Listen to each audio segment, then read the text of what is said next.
122 మంది మీద అన్యాయంగా కేసులు పెట్టుడేంది. ఉన్న కేసులని మాఫీ చేస్తామని మాటిచ్చి మళ్ళా మాట తప్పుడు మలి సర్కారోళ్లకు ఎంతవరకు మంచిగా అనిపిస్తున్నదని ఇథనాల్ కంపెనీ బాధితులు దిలావర్ పూర్కాడ మళ్ళా సడగు ఎక్కి సమరం చేస్తున్నారు. కాంగ్రెస్ వాళ్ళు మాటిచ్చి మళ్ళా ఎందుకు తప్పిర్రో అరుచుకుందాం పరి. అగో చూసిర్రా ఎంతమంది అమ్మలక్కలు రోడ్డెక్కి ధర్నా చేస్తుర్రో. అప్పట్లో ఇట్లనే ఆ ఇథనాల్ కంపెనీ పెట్టొద్దని అందరూ ఏకమై రోడ్డు మీదకి వస్తే అమ్మో ఇనతట్టు లేరని ఆయనతో ఆ ఫ్యాక్టరీ రద్దు చేస్తున్నట్టు చెప్పంగానే ఆనందం పట్టలేక అప్పట్లో మహిళలు ఇట్లా సీఎం సార్ ఫోటోకు పాలాభిషేకాలు చేసిర్రు.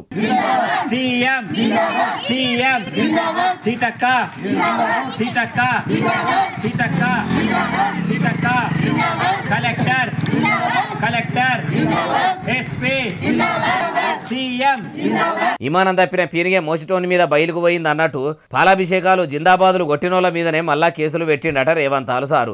అగో అప్పుడు పోరాటం చేసిన వాళ్ళ అందరి మీద కేసులు ఎత్తేస్తామంటేనే ఉద్యమాన్ని ఆపి ఊళ్ళో ఎవల పనులు వాళ్ళు చేసుకుంటుంటే మళ్ళా కేసులు పెట్టుడేంది. ముఖ్యమంత్రి సార్కు ఎట్ల న్యాయం అవుతుందో ఎట్ల జయమవుతుందో మర్యాదగా మా మీద పెట్టిన కేసులు ఎత్తేయాలని మళ్ళా ధర్నాకు దిగిర్రు. మళ్ళా ఉద్యమం ఎడదాకపోతుందో అంటుర్రు ఈ ముచ్చటిన్నోళ్ళు.